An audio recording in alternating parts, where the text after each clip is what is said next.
पहिलो कुरा यो ऋण कसरी हो भन्दाखेरि सम्झौताको धारा 5 को म एकदम सम्झौता कन्ट्र्याक्ट छैन भने म सबैले इमेल पठाइदिनु होला त्यो ग्रुपमा कसरी मैले त्यो कन्ट्र्याक्ट को चाहिँ अनि यो आर्टिकल कसरी पठाइदिनुपर्छ म पठाइदिन्छु सबैजनालाई हैन मलाई त्यो सेयर गरिदिनु भयो भने अनि सबैजनाले इत्मिनानले मजाले बसेर हेर्नुभयो हुन्छ चाहिँ सम्झौताको कम्प्याक्टको त्यहाँपछि कहाँनिर चाहिँ मैले भनेको यो धाराको पोइन्टले के भन्छ भन्ने कुराहरू पनि त्यसमा मजाले एक्सप्लेन गरेको छ सम्झौताको धारा 5 को अन्त्य निलम्बन तथा समाप्ति को दफा 5.1 ख 3 मा के उल्लेख भएको छ भनेर भन्दाखेरि वर्तमान र भविष्यमा लागू हुने अमेरिकी सरकारको प्रचलित कानुन तथा सरकारको नीति उल्लङ्घन गरेमा एमसीसीले कुनै पनि बेला यो सम्झौता रद्द गर्न सक्छ र सम्झौता रद्द गरे पश्चात दफा 5.3 दफा 5.4 र दफा 5.5 लागू हुनेछन् यसको मतलब के भन्छ भनेर भन्दाखेरि अमेरिकी सरकारको नीति तथा कानुन भविष्यमा कस्तो बन्छ हाम्रो नियन्त्रणमा छैन यो परिवर्तनशील छ जसरी अमेरिकी कानुन तथा नीति परिवर्तन हुन्छ यो सम्झौता पनि त्यही जसरी अमेरिकी कानुन परिवर्तन हुन्छ त्यसरी नै यो सम्झौता पनि त्यो कानुनको नियन्त्रणमा हुन्छ के त्यसो हुँदा नेपालले त्यसलाई पूर्ण स्वीकार्नु भन्दा पनि केही प्रतिवाद गर्न सक्ने अधिकार र स्थिति रहँदैन जसरी भर्खरै तिब्बतमा रसियामा उत्तर कोरियामा हैन उत्तर कोरियाको सम्बन्धमा चीनको सम्बन्धमा गाजा प्रतिबन्धको समयमा हेरौं नेपाल र अमेरिकी नीतिमा फरक छ त्यसै हुँदै गर्दाखेरि भोलि अमेरिकी सरकारले कस्तो नीति बनाउँछ के त्यो हामीलाई थाहा छैन अघि मैले के भने भन्दाखेरि वर्तमान र भविष्यमा लागू हुने अमेरिकी सरकार र प्रचलित कानुन र सरकारको नीति उल्लङ्घन भएमा कुनै पनि बेला सम्झौता रद्द हुन सक्छ भनेपछि अमेरिकी सरकारले जस्तो नियम बनाउँछ त्यसै अनुसार यो सम्झौता रद्द हुने कि नहुने भन्ने कुरा अमेरिकाको चाहिँ सरकार त्यो कानुनमा सरकारी नीतिमा भर पर्ने कुरा भयो भोलि त्यही अनुसारले चाहिँ त्यस्तो नियन्त्रण गर्न नसकिने प्रावधानलाई टेकेर भोलि कुनै पनि हालतमा सम्झौता रद्द हुने स्थिति हो भने दफा 5.3 र 5.4 अनुसार एमसीसीले लगानी गरेको सबै पैसा र हेर्नुस् है यहाँनिर ब्याज भनेको छ एमसीसीले लगानी गरेको सबै पैसा र दैनिक गणना हुन्छ ब्याज भनेको पर डे क्याल्कुलेसन हुने ब्याजको रकम सहित एमसीसीले भनेको खातामा अमेरिकी डलरमा नेपाल सरकारले फिर्ता गर्नुपर्छ यो चाहिँ हो भने यो अनुदान हो भने ब्याज सहित दैनिक गणना हुन्छ पर डे क्याल्कुलेसन हुने इन्ट्रेस्ट सहित बुझाउनु पर्छ पैसा मैले नबुझेको सबैभन्दा पहिला यो स्पष्ट गर्नुपर्ने कुरा अर्को कुरा भनेको मुख्य सम्झौताको अनुसूची 5 ग अनुसार सम्झौता अन्त्य हुने मिति अगाडि नै परियोजना सम्पन्न भएको सुनिश्चित गरेर नेपाल सरकारले जग्गा प्राप्ति निर्माण स्थलको पहुँच र वन क्षेत्र उपयोगको स्वीकृति सम्बन्धी सबै आवश्यक कार्य समयमै सम्पन्न भएको सुनिश्चित गर्न आवश्यक भएको भने एमसीसीले पहिचान गरे बमोजिमको स्वीकृति अनुमति र निर्णय दिइसकेको वा गरिसकेको लागि आवश्यक पर्ने स्वीकृति कागज इजाजत पत्र आदि नेपाल सरकारले प्रदान गरिसकेको हुनुपर्छ भनेर लेखेको छ यो बुदा अनुसार नेपाल सरकारले एमसीसी को मातहतमा रहने गरेर सबै सम्पत्तिहरू नेपाल जति पनि त्यहाँ आवश्यक पर्ने चाहिँ सम्पत्तिहरू छ सबै सम्पत्तिहरूको स्वामित्व अधिकार एमसीए नेपाललाई दिनुपर्छ पछि पीआईए प्रोजेक्ट इम्प्लिमेन्टेसन अग्रिमेन्ट सम्झौताको आर्टिकल 1.2 बी अनुसार सम्झौता अवधिभरि प्रयोग अनुमति दिने कुरा त छँदैछ साथै परियोजना पीआईए को 1.2 बी सेकेन्डको कुरा गरिरहेको छु म साथै परियोजना बन्द भएको 5 वर्षसम्म पनि उक्त कुनै पनि सम्पत्ति नेपाल सरकारलाई आवश्यक परेर बेच्नु पर्यो दान दिनु पर्यो वा प्रयोग गर्नु पर्यो भने एमसीसी को लिखित स्वीकृतिमा मात्र नेपाल सरकारले त्यो बेलाको न्यायसङ्गत बजार मूल्यमा खरिद गर्न सक्नेछ भनेको छ नेपाल सरकारले नै उसलाई रिसोर्स दिने एमसीए नेपाललाई रिसोर्स दिने पछि त्यो एमसीए नेपाललाई दिएको रिसोर्स नेपाल सरकारले आवश्यक पर्यो चाहियो भनेर माग्नु पर्यो नि त्यो एमसीसी सँग न्यायसङ्गत बजार मूल्यमा त्यो बेलाको चाहिँ फेयर मार्केट प्राइसमा एमसीसी सँग किन्नुपर्छ भनेर भनेको छ र उक्त रकम नेपाल सरकारले एमसीसीले भनेको खातामा अमेरिकी डलरमा भुक्तानी गर्नुपर्छ यो कुरा पनि छ यो मैले नबुझेको कुरा भनेको शुद्ध अनुदानको रकम वा सम्पत्ति कसैले फिर्ता लाने शर्त राख्छ यदि राख्छ भने त्यो शुद्ध अनुदान हो यो शुद्ध अनुदान त्यसकारण होइन चाहिँ त्यसकारण कुनै पनि कारणवश सम्झौता रद्द भएर रकम सम्पूर्ण रकम ब्याज सहित अमेरिकी डलरमा फिर्ता गर्नुपर्ने र सकिएपछि 5 वर्षमा पनि कुनै पनि सम्पत्ति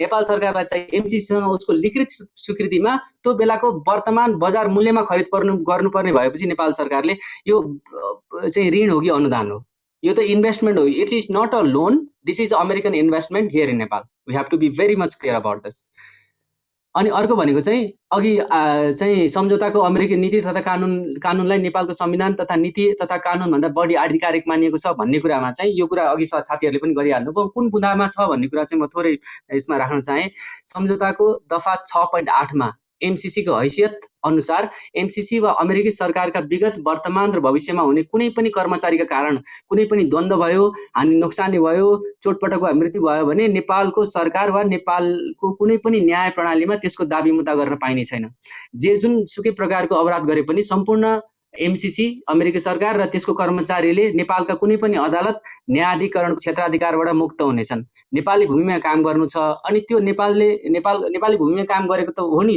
हो भने नेपाल चाहिँ कुनै पनि त्यो जे जस्तोसुकै गल्ती कमजोरी अथवा जे जसुकै चाहिँ पनि अपराध भयो भने त्यो नेपाल सरकारले त्यसमा केही पनि क्लेम गर्न पाउँदैन भनेर भनिएको छ। अब चाहिँ डिप्लोमेसीमा पर्सनल नन ग्राटा भन्ने अथवा डिप्लोमेसीमा त्यो एक किसिमको हुन्छ, तर यो डिप्लोमेसी भन्दा कर्पोरेसनको हिसाबमा आएको कारणले गर्दाखेरि डिप्लोमेसीमा यसलाई बाँड्न सकिन्छ कि सकिँदैन भन्ने कुरा पनि छ के अर्को कुरा।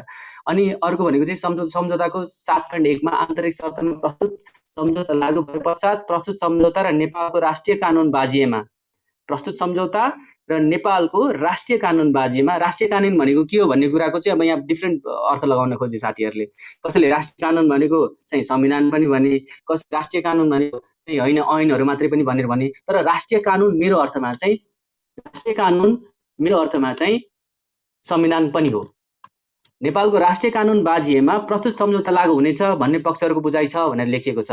नेपालको आन्तरिक राजनीति क्रमशः सुधार हुँदैछ। नेपालको आन्तरिक राजनीति पहिलो कुरा अब हामी एकदमै रास मेन्टालिटीको पनि छौँ कि नेपाल सकियो, नेपाल छैन, नेपाली के भन्छ नेताहरू गलत छन्, हामी पनि गलत छौँ, गरिब छ भन्ने पहिलो कुरा चाहिँ यो एउटा स्टेट अफ माइन्डबाट हामी नेपालीहरू उठ्नुपर्छ कि अब हामी झर्ने तल झर्ने ठाउँ कहीँ पनि छैन, अब माथि जाने मात्रै हो। त्यो कारणले गर्दाखेरि माथि जानलाई एकदमै राम्रोसँग प्रिन्सिपल्ली एकदमै प्रपर भएर प्रिन्सिपल्ली हामी माथि जान सक्छौँ कि। नेपालको आन्तरिक राजनीतिक क्रमशः सुधार हुँदैछ। नेपालको आन्तरिक राजनीतिलाई दोष दिएर नेपालको राष्ट्रिय कानुन बाजिएमा प्रस्तुत सम्झौता लागू हुनेछन् भन्ने जस्तो सम्झौता गर्नु भनेको नेपालको आत्मविश्वास, आत्मसम्मान र सार्वभौमसत्ता यो सम्झौता अन्तर्गत चाहिँ अमेरिकालाई सुम्पिने हो भनेर भन्छु कि मैले चाहिँ। अब हामी यहाँ संसदले काम गर्न सक्दैन, हामी भएका मान्छेहरूले हामीले छानेको नेताहरूले काम गर्न सक्दैनन् भने किनले काम गर्न सक्दैनन् टाइममा अथवा के गर्न सक्दैनन् भनेर भन्दाखेरि त्यो चाहिँ अधिकार अर्कालाई बुझाउने त होइन नि त। यहाँ हामीले गर्न सक्दैनौँ, हामी त्यो ठाउँमा पुग्नु पर्यो अथवा जसले गर्न सक्छन् त्यो मान्छेलाई त्यो ठाउँमा पुर्याउनु पर्यो। यो कस्तो भनेर भन्नु, यसलाई कसरी मैले एक्सप्लेन गरौँ भनेर भन्दाखेरि घरमा पाहुना बोलाएर पाहुनालाई मन लागेको गर्न दिने भन्ने भयो कि। घरमा आफ्नो चाहिँ बाबुआमाले राम्रो गर्न सक्दैन, त्यही भएर घरमा पाहुना बोलाउने पाहुनालाई मन लागि काम गर्न दिने अनि उसको सोच व्यवहार र संस्कारसँग हाम्रो सोच व्यवहार र संस्कार हाम्रो चाहिँ परिवारको मिलेन, त्यो पाहुनाको र हाम्रो परिवारको मिलेन भने पाहुनाले भने अनुसार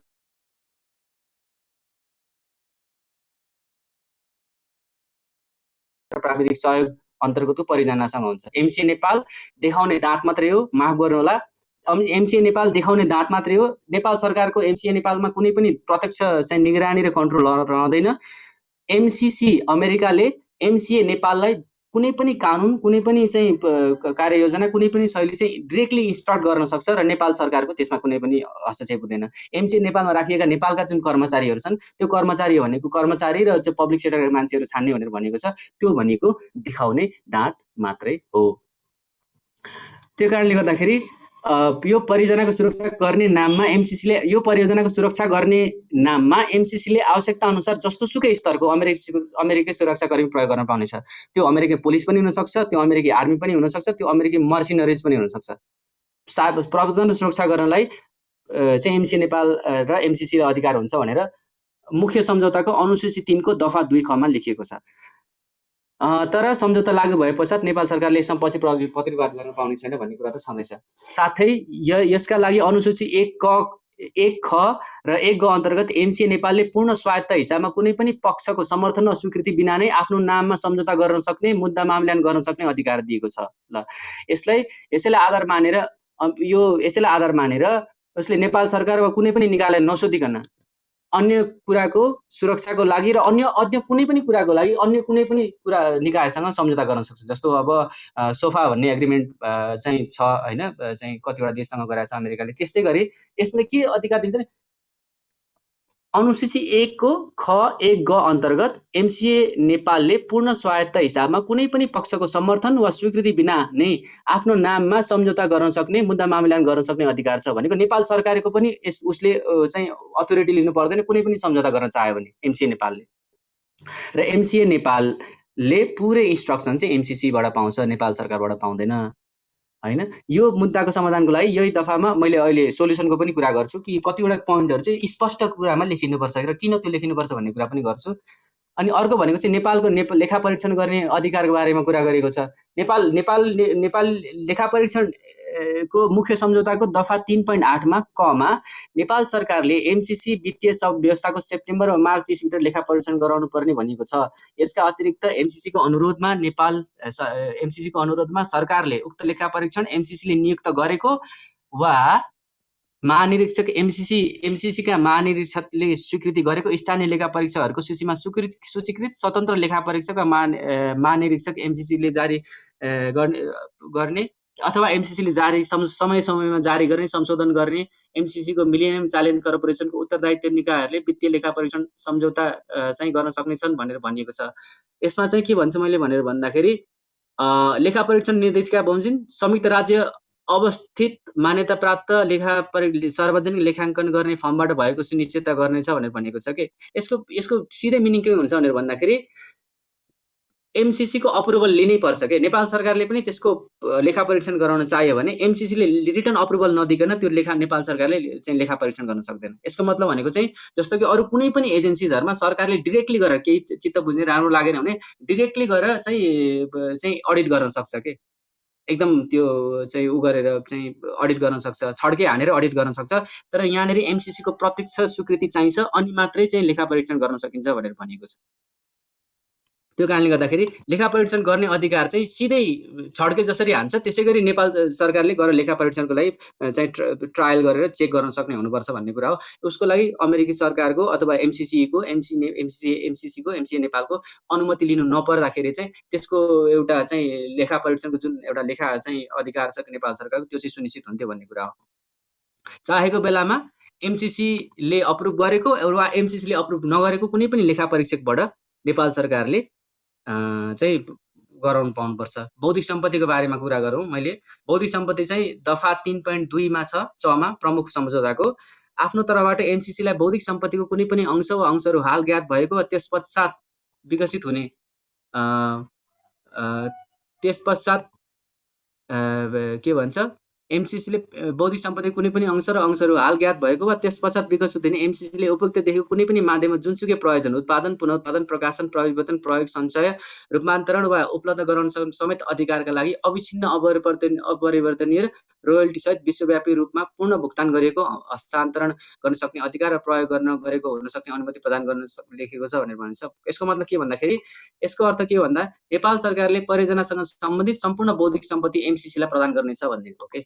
सम्पूर्ण बौद्धिक सम्पत्ति भनेको डेटा पनि आउँछ त्यसमा चाहिँ कुनै प्रिन्ट कुनै चाहिँ परियोजनाको चाहिँ डिजाइन बनाएको छ त्यो पनि आउँछ, सबै कुरा आउँछ के।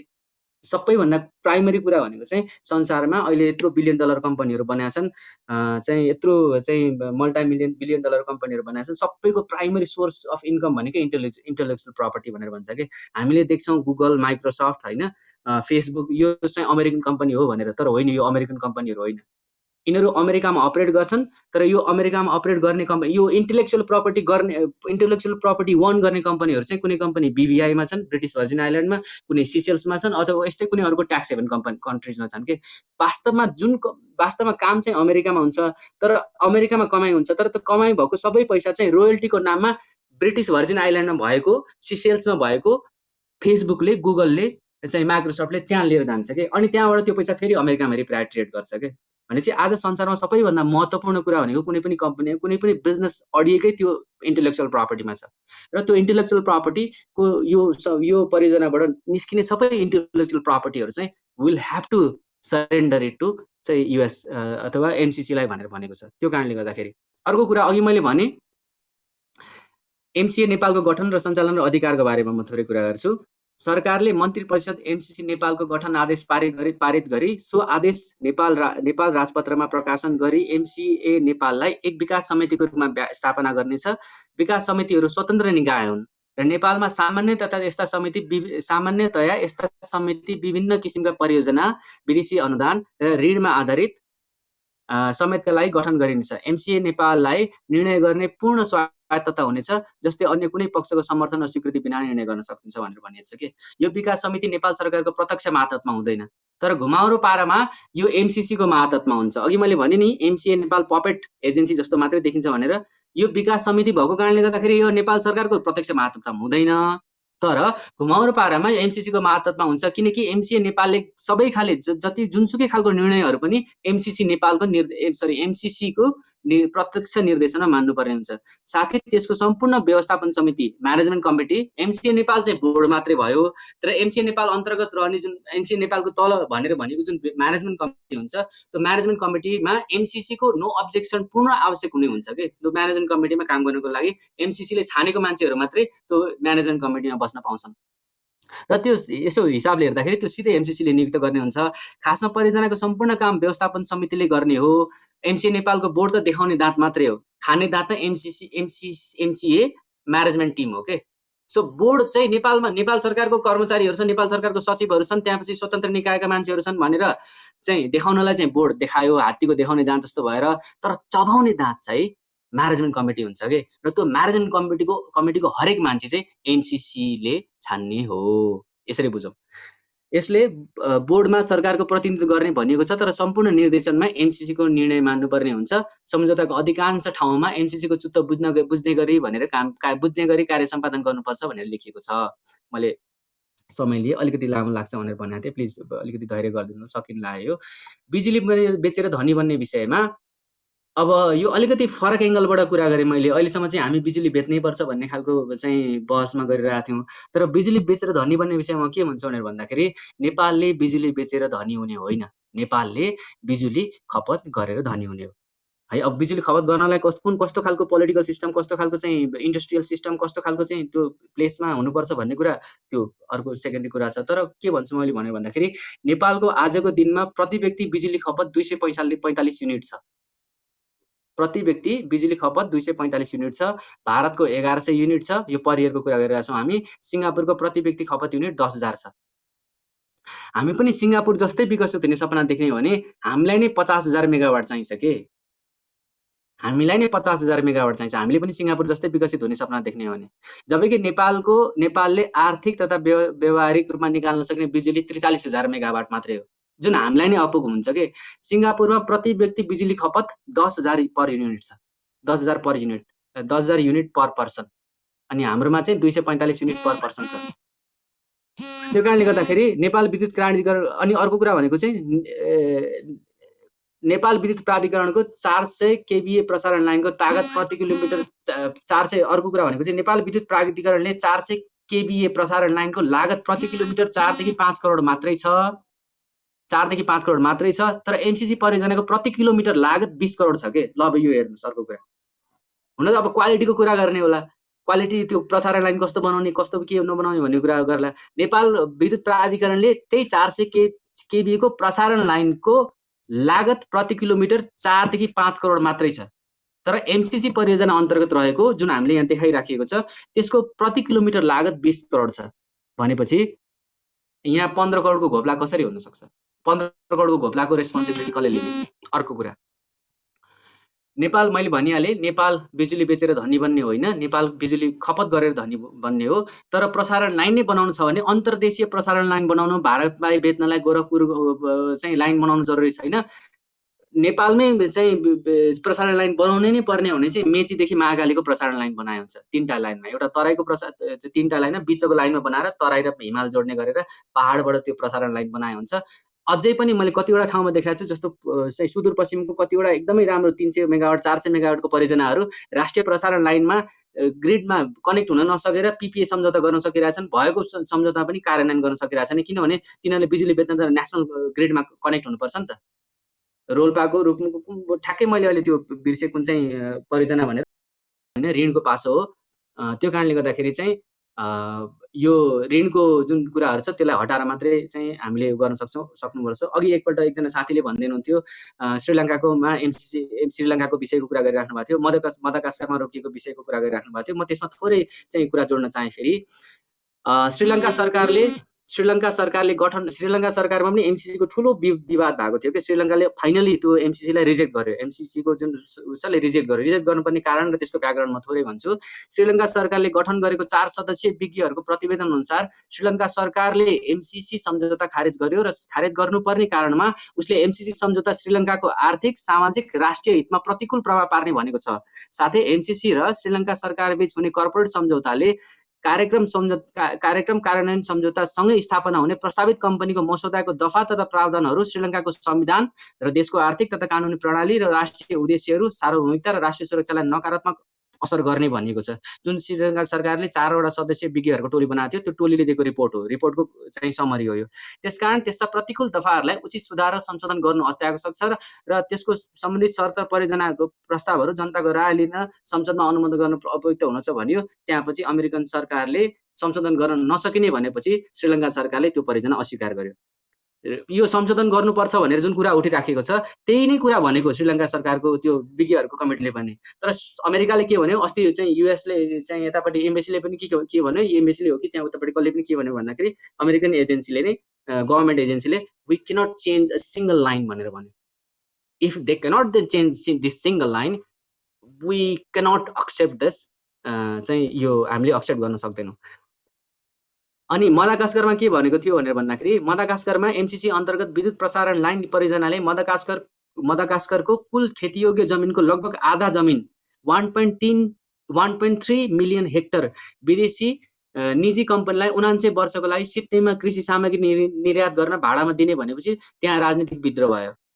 भनेपछि लगभग कुल मदागास्करको कुल खेतीयोग्य जमिनको लगभग आधा जमिन, मदागास्करको कुल खेतीयोग्य जमिनको लगभग आधा जमिन 1.3 मिलियन हेक्टर विदेशी निजी कम्पनीलाई कृषि सामग्री निर्यात गर्न 79 वर्षको लागि सित्तैमा दिने भनेपछि हामी कहाँ पनि जति पनि रिसोर्सहरू एमसिए नेपालले एमसीले विद्युत परियोजना अन्तर्गत सडक परियोजना जति पनि रिसोर्सहरू होल्ड गर्छ, त्यो होल्ड गरेको रिसोर्सहरू नेपाल सरकारको स्वीकृति बिना र नेपाल सरकारको कुनै पनि एजेन्सीको स्वीकृति बिना उसले कुनै पनि थर्ड पार्टीलाई आफूले मन लागेको प्राइसमा, मन लागेको चाहिँ हिसाबमा, मन लागेको चाहिँ आधारमा सम्झौता गर्न सक्छ। सम्झौता गरेर त्यो उसलाई लिजमा दिन सक्छ अथवा त्यो उसलाई चाहिँ अरू कुनै हिसाबले उसलाई त्यो स्वामित्व चाहिँ पासन गर्न सक्छ कि।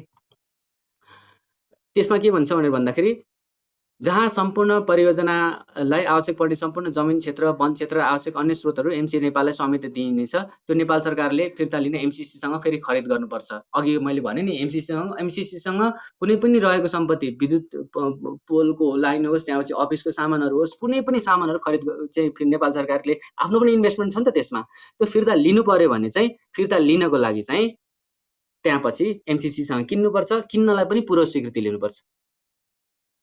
र अर्को कुरा भनेको सम्झौता सकिए पश्चात पनि अनन्तकालसम्म एमसीसी र योसँग सम्बन्धित सम्पत्ति अनन्तकालसम्म नेपालमा रहने सम्भावना छ भनेर भनेको छ। मुख्य सम्झौता अन्तर्गत सम्पूर्ण विद्युतीय प्रसारण लाइन तथा सडक निर्माणमा आवश्यक पर्ने सम्पूर्ण जमिन एमसीए नेपालको स्वामित्व मार्फत एमसीसीको नियन्त्रणमा रहन्छ। साथै पीआईए प्रोजेक्ट इम्प्लिमेन्टेसन अग्रिमेन्ट सम्झौताको आर्टिकल 1.2 B2 मैले अहिले पनि फेरि भने, यो फेरि रिपिट गर्दैछु, अनुसार सम्झौता अवधिभरि त्यो प्रयोग गर्ने, सम्झौता अवधिमा चाहिँ प्रयोग एमसीए नेपालले प्रयोग गर्ने भन्ने कुरा त छँदैछ। साथै परियोजना बन्द भएको 5 वर्षसम्म पनि उसैको नाममा रहनेछ अथवा उसैको नाममा रहनेछ भनेको छ। त्यो पछि उसको नाममा भएको सम्पत्ति नेपाल सरकारले चाहिँ चलाउनु पर्यो भने त्यो नेपाल सरकारले किन्नुपर्ने हुन्छ। त्यो कारण यस्तो खालको कुरा छ। अनि अर्को कुरा म अब अन्तिमतिर आएँ के नेपाल हामी विदेशी सहयोग बिना बाँच्नै सक्दैनौँ, विकास गर्नै सक्दैनौँ भन्ने कुराको चाहिँ आर्गुमेन्टमा चाहिँ मलाई एकदमै चाहिँ यत्रो पढे लेखेका युवा जमातहरू, इन्टेलेक्चुअल युवा जमातहरू, राष्ट्रिय अन्तर्राष्ट्रिय चाहिँ व्यापार, कानुन, अर्थशास्त्र सबै विषयमा जान्ने मान्छेहरू छन्, तर कन्फिडेन्सको लेभल कस्तो भएको भनेर म आफैलाई छक्क लाग्छ के नेपाली अहिलेको यो चाहिँ यङ जेनेरेसनको के। अहिलेको प्रणालीमा यत्तिका धेरै पढे लेखेका विद्वान मित्रहरूलाई नेपालले विदेशी सहयोग नभई टिक्न सक्दैन भन्ने जुन यो एउटा इम्प्रेसन पारिएको छ नि, त्यो चाहिँ सबैभन्दा चाहिँ बर्बादीको इन्टरप्रिटेसन भनेर भन्छु कि मैले। यो मेरो पर्सनल ओपिनियन हो। 2046 पछिका नेतृत्वले यो कुरा बुझ्नु जरुरी हुन्छ। के बुझ्नु जरुरी हुन्छ भनेर भन्दाखेरि 1960 सम्म पनि चीन भन्दा हाम्रो अर्थतन्त्र राम्रो थियो कि। जे भयो यो बितेका 30 वर्षमा 35 वर्षमा भयो कि 40 वर्षमा भयो कि। यसको बिउ कहाँबाट सुरु भयो भनेर भन्दाखेरि 2028 सालमा हाम्रो जुन शिक्षा प्रणाली फेर्ने कार्य सुरु भएको थियो त्यहाँबाट सुरु भयो। 2046 अगाडि पनि 5 वटा चामल हाम्रो देशबाट 5 वटा 2046 अगाडि हाम्रो देशमा 5 वटा चामल निर्यात गर्ने कम्पनी थियो। we used to export rice 2046 अगाडि। आज हामी अर्बौंको कृषि सामग्री आयात गर्छौँ भने चाहिँ सिस्टम कहाँबाट बिग्रिन सुरु भयो भनेर भन्दाखेरि पर्सनली मेरो ओपिनियनमा 2046 साल पछाडि जुन एउटा यो छाडातन्त्र आयो लोकतन्त्रको नाममा, त्यहाँबाट यो सबै बिग्रिन सुरु भयो भनेर भन्छु कि मैले।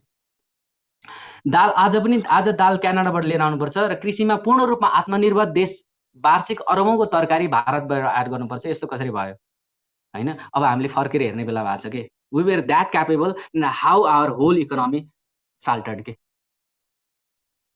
होइन? हामीले प्रश्न गर्नुपर्ने बेला आएको छ। त्यो कारणले गर्दाखेरि चाहिँ म अर्को चाहिँ के भन्छु भनेर भन्दाखेरि एमसिसी सम्झौता अर्को कुरा के भनेर भन्दाखेरि प्राइमरी कुरा बुझ्नुपर्ने कन्ट्र्याक्ट भनेको के हो, सहयोग आदान प्रदान भनेको के हो भनेर भन्दाखेरि ए र बी, पार्टी ए र पार्टी बीको बिचमा सहयोग आदान प्रदान हुनुपर्ने हो भने पार्टी ए र पार्टी बी दुवैजनाको हितमा हुने गरेर, दुवैजनाको अन्डरस्ट्यान्डिङमा हुने गरेर, दुवैजनाको ट्रस्ट, त्यहाँपछि प्रमिस, अनि त्यहाँपछि त्यो कन्ट्र्याक्ट त्यो बिल्ड हुने गरेर गर्नुपर्ने, दुईजनालाई त्यो फाइदा हुनुपर्छ र दुवैजनाले त्यो त्यसको जुन त्यहाँ लेखिएको कुराहरू हुन्छ त्यसको इन्टरप्रिटेसनमा दुवैजना क्लियर हुनुपर्छ के यहाँ वान वे इन्टरप्रिटेसन मात्रै भन्ने भएको छ। त्यो कारणले गर्दाखेरि म के भन्छु भनेर भन्दाखेरि यसलाई चाहिँ कन्क्लुजनमा चाहिँ कुरा गर्दाखेरि चाहिँ सम्झौतामा एमसिसी सम्झौतामा स्पष्ट हिसाबमा परिवर्तन गर्नुपर्ने 10वटा बुँदाहरू, यदि यो 10वटा बुँदाहरू परिवर्तन हुँदैन भने एमसिसी आजको स्टेटमा हाम्रो देशको लागि चाहिँ घातक नै छ, घातक नै छ। राष्ट्रघाती भनेर भन्यो कि अब यो पोलिटिकल टर्म हुन्छ राष्ट्रघाती भनेको चाहिँ, तर हाम्रो देशको लागि प्रतिपादक चाहिँ हुन्छ, आर्थिक, सामाजिक, राजनीतिक सम्पूर्ण हिसाबमा हाम्रो देशको लागि प्रतिपादक हुन्छ। सम्झौतामा स्पष्ट हिसाबमा परिवर्तन गर्नुपर्ने 10वटा बुँदाहरू। नम्बर 1, दफा 3.7, 3.8मा नेपाल सरकारले कुनै पनि समयमा आफूले चाहेको जुनसुकै लेखा परीक्षकलाई कसैको स्वीकृति बिना लेखा परीक्षण गर्न लगाउन सक्ने अधिकारको स्पष्ट सुनिश्चितता गर्नुपर्छ। नम्बर 2, अनुसूचित 3 दफा 2 खमा सबै परियोजनाहरूको सुरक्षाको जिम्मा नेपाली सुरक्षा समितिलाई सुरक्षालाई दिनुपर्छ भन्ने स्पष्ट केटान गरिनुपर्छ। अब मेजर कुरा भनेको चाहिँ कुन दफाबाट कुन उपदफाबाट अमेरिकी सेना आउँछ, अमेरिकी सेना आउँछ भनेर कहीँ लेखिएकै छैन। तर के लेखिएको छ भनेर भन्दाखेरि सुरक्षाको जिम्मा, परियोजनाको सुरक्षाको जिम्माको सम्पूर्ण अधिकार चाहिँ उसलाई हुनेछ भनेर लेखिएको छ। एमसिए अन्तर्गतका परियोजनाहरूलाई हुनुपर्छ भनेर भनेको चाहिँ एमसिए भनेको एमसिसीलाई हो। सुरक्षाको जिम्मा उसलाई हुनुपर्छ भनेर भनेपछि त उसले जस्तो खालको कर्मचारी पनि लगाउन पायो। त्यसमा स्पष्ट रूपमा लेखिदिनु पर्यो कि सुरक्षाको जिम्मा नेपाली सुरक्षा सचिवलाई स्पष्ट दिनुपर्छ। अब कतिजनाले के भन्नुहुन्छ, मैले अलि पहिला चाहिँ 2-4 जना भाइहरूसँग डिस्कसन पर्दाखेरि त भाइहरूले के यस्तो सानसानो कुरा पनि लेख्नुपर्छ र परियोजना लेख्नुपर्छ र चाहिँ अग्रिमेन्टमा भनेर भने मलाई त दिक्क लागेर आउँछ उनीहरूको कुरा सुनेर, माया लागेर आउँछ। ए बाबा, दुईजना मान्छेले नै सम्झौताको पार्टी ए र पार्टी बीले नै कम्प्लिटली त्यो कुरा एक्सेप्ट नगर्ने हो भने, त्यो कुरालाई कम्प्लिटली इन्टरप्रिटेसनमा एक्सेप्ट नगर्ने हो भने त्यो होल कन्ट्र्याक्ट चाहिँ इन्भ्यालिड नि। म कसैसँग सम्झौता गरिरहेको छु भने त्यो सम्झौतामा लेखिएको कुरा स्पष्ट छैन भने, मैले स्पष्ट छैन भन्दा भन्दै स्पष्ट गराउनु, यसरी स्पष्ट गराउनुपर्छ भनेर भन्दा भन्दै त्यो सम्झौतामा स्पष्ट कुरा लेखिँदैन भने त्यो गोलमोटल कुरामा त मैले हात हाल्ने कुरा आउँदैन।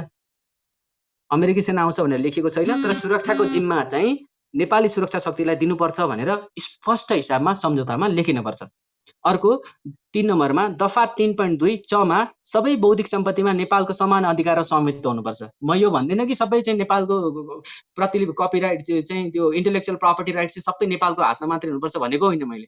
मैले के भनिरहेको छु भनेर भन्दाखेरि America, MCC, American agency, government and agency and Nepal have to share that in equal with equal rights. 4 नम्बरमा एमसिसी तथा एमसिए नेपाल अन्तर्गत कुनै पनि विद्युत प्राधिकरण र सडक, यसले के भन्छ भने भन्दाखेरि एमसिसी र एमसिए नेपाल अन्तर्गत छुट्टै विद्युत प्राधिकरण बनाउनुपर्छ र छुट्टै सडक विभाग बनाउनुपर्छ भनेर भनिन्छ। छुट्टै सडक विभाग र छुट्टै प्राधिकरण बनाउनुलाई के एउटा चाहिँ गरिन्छ भनेर, के एउटा आर्गुमेन्ट प्रस्तुत गरिन्छ भनेर भन्दाखेरि अहिले भएको नेपाल विद्युत प्राधिकरणले राम्रो काम गर्न सकेको छैन, सडक विभागले राम्रो काम गर्न सकेको छैन। ए बाबा, नेपाल विद्युत प्राधिकरणले राम्रो काम गर्न सकेको छैन, सडक विभागले राम्रो काम गर्न सकेको छ भने त्यसलाई सुधार्नु पर्यो नि। चाहिँ संस्था सुधारको लागि पनि त चाहिँ अमेरिकन एजेन्सीहरूले अथवा युरोपियन एजेन्सीहरूले कति डोनर एजेन्सीले थुप्रो पैसा चाहिँ खर्च गरिराखेका छन्। भनेपछि नेपाल विद्युत प्राधिकरण र नेपाल सडक विभागलाई नै इम्पावर गर्नुपर्छ, तर अर्को छुट्टै प्यारलल एजेन्सी बनाउने हो भने यो नेपालको जुन एजेन्सी छ त्यो एजेन्सी चाहिँ पङ्गु हुन्छ के। त्यो पङ्गु भइसकेपछि it's there is no more चाहिँ विद्युत प्राधिकरणको र सडक विभागको उपादेयता रहँदैन। जुन त्यो उपादेयता नरहने हो भने इट इज नट नेसेसरी, मैले यो होल पोइन्ट भन्न खोजेको चाहिँ it is not necessary to create another electricity board and another चाहिँ रोड चाहिँ सडक विभाग। 5 नम्बरमा दफा 6.8 मा नेपाली न्याय प्रणालीको सर्वोच्चताको स्वीकार। काहीँ पनि कानुन बाँधिन्छ भने त्यो बाँधिने कानुनमा चाहिँ नेपालको सबैभन्दा सार्वभौम सत्ता संसदमा निहित हुन्छ। अहिलेसम्मको हिसाबमा संसद हाम्रो संविधानले त्यही भन्छ, संसदमा निहित हुन्छ र संसद त्यो अधिकारलाई चाहिँ सरकार र चाहिँ राष्ट्रपतिले प्रयोग गर्न पाउने भनेर भनिएको छ। त्यही अनुसार नै सम्झौताको कुनै पनि बुँदा यो बाँधियो भने चाहिँ चाहे त्यो इट मे बी एगेन्स्ट चाहिँ international treaty or conventions like Vienna treaty or conventions, तर नेपाल सरकारले चाहिँ के भन्छ सम्झौता काहीँ बाँझियो भने नेपालको संसद र नेपालको जुन सार्वभौम सत्ता सम्पन्न जुन एउटा कानुनी चाहिँ सर्वोच्चताको जुन ठाउँ छ त्यसलाई चाहिँ सुपरसेट गर्नुपर्छ। यो सम्झौतालाई त्यो चाहिँ नेपालको न्याय प्रणालीले सुपरसेट गर्नुपर्छ भन्ने कुरा हो। त्यो हुनैपर्छ। अर्को 6 नम्बरमा धारा 7 मा नेपाली संविधान, संसद र कानुनको सर्वोच्चताको स्वीकार। धारा 7 मा त्यो कुरा चाहिँ इम्प्लिमेन्ट गर्नुपर्छ। 7 नम्बरमा दफा 5.3 र दफा 5.4 मेजर कुरा छ यहाँनिर। अघि मैले भनिरहेको टक्सिक लोनको कुरा छ। दफा 5.3 र दफा 5.4 मा परियोजना सकिएपछि वा रोकिएपछि नेपाल सरकारले कुनै पनि प्रकारको कुनै पनि रकम कसैलाई पनि फिर्ता गर्नु नपर्ने सुनिश्चित गर्नुपर्छ, अनि मात्रै यो अनुदान हो। नेपाल सरकारले दैनिक गणना हुने ब्याज अनुसार चाहिँ फिर्ता गर्नुपर्छ भनेर भनेपछि how the heck is this के भन्छ सहयोग, how the heck is this चाहिँ के भन्छ नि हाम्रो यो भनिरहेछ नि यो अनुदान हैन, अनुदान। यो अनुदान हुँदै होइन नि। त्यो अनुदान गराउनको लागि चाहिँ दफा 5.3 र दफा 5.4 मा परिवर्तन गर्नुपर्छ भन्ने कुरा हो। 8 नम्बरमा जान्छु म। परियोजना सकिएपछि 5 वर्ष परियोजना सकिएपछि वा बिचैमा रोकिए एमसीसीसँग सम्बन्धित सबै कर्मचारी फिर्ता जानुपर्छ। नेपालमा रहने नेपाली नागरिकहरू छन् भने नेपालमै रहनु पर्यो, अथवा नेपाली नागरिक होइनन् भने त्यो कर्मचारीहरू फिर्ता जानुपर्छ। र परियोजनाको नाममा भएको सम्पूर्ण सम्पत्ति नेपाल सरकारको मातहतमा सम्बन्धित निकायलाई तत्काल बिना शर्त फिर्ता हुनुपर्छ। नेपाल सरकारले किन्नुपर्छ भनेर भनिएको छ, किन्नु नपर्ने गरेर automatically by without any condition by default जति पनि परियोजनाको सम्पत्तिहरू छ, जति पनि परियोजनाको चाहिँ एसेट्सहरू छ, त्यो सम्पूर्ण परियोजनाको एसेट्सहरू सम्बन्धित निकायमा नेपाल सरकारमा तत्काल आउनुपर्छ। 9 नम्बरमा एमसीसी र एमसीसी नेपाल तथा यो सम्झौताले सृजना गर्ने सम्पूर्ण नियोग, सम्पूर्ण कानुनी तथा संवैधानिक अधिकार र सम्पूर्ण अन्य व्यवस्थाहरू तत्काल निष्क्रिय र खारेज हुनुपर्छ। 5 वर्षमा सकिन्छ भने 5 वर्ष, अर्को 5 वर्ष लाग्छ भने अर्को 5 वर्ष, तर त्योभन्दा बढी माथि नजाने गरेर जुन दिन सम्झौता सकिन्छ त्यही दिन नै त्यो यो सम्झौताले क्रिएट गर्ने नियोग, कानुनी तथा संवैधानिक अधिकार र सम्पूर्ण व्यवस्थाहरू तत्काल निष्क्रिय हुनुपर्छ। जुन दफा अब दफा 5.5 पढ्नु होला। दफा 5.5 को अनुसूची 4 को 2.1.6 मा लेखिए भन्दा विपरीत हुन्छ के।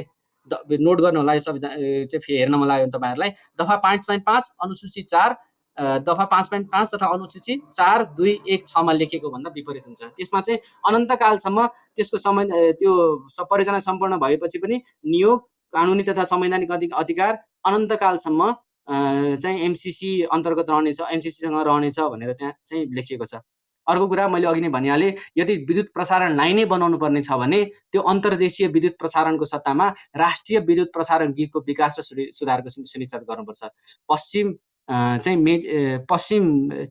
पूर्व मेचीदेखि पश्चिम महाकालीसम्म राष्ट्रिय चाहिँ प्रसारण ग्रिडको विकास गर्ने भने हाम्रै देशलाई 50,000 मेगावाट चाहिन्छ भनेर आर्गुमेन्ट आइरहेको छ। त्यो बेलामा 43,000 पनि भएको छैन। अहिले मुस्किलले चाहिँ 2,500, 3,000 चाहिँ 3,500, 4,000 अब यो इयरको एन्डसम्म 5,000, 4,000, 5,000 चाहिँ मेगावाट आउने भनेर भनिएको छ। हामीलाई नै पुग्दैन, हामीले नपुग्ने चाहिँ हामीले चाहिँ बेच्नुपर्छ भनेर चाहिँ भन्ने कुरा होइन नि त। मेन कुरा भनेर चाहिँ यति नै चाहिँ प्राइमरी कुरा हो। मैले भनिहालेँ। So this is it. मेरो यत्रो लामो गन्थन चाहिँ तपाईँहरूले चाहिँ टोलरेट गरिदिनु भयो। Thank you for that and thank you Abhinet भाइ। Thank you. हस्, धेरै धन्यवाद। लामो यसमा के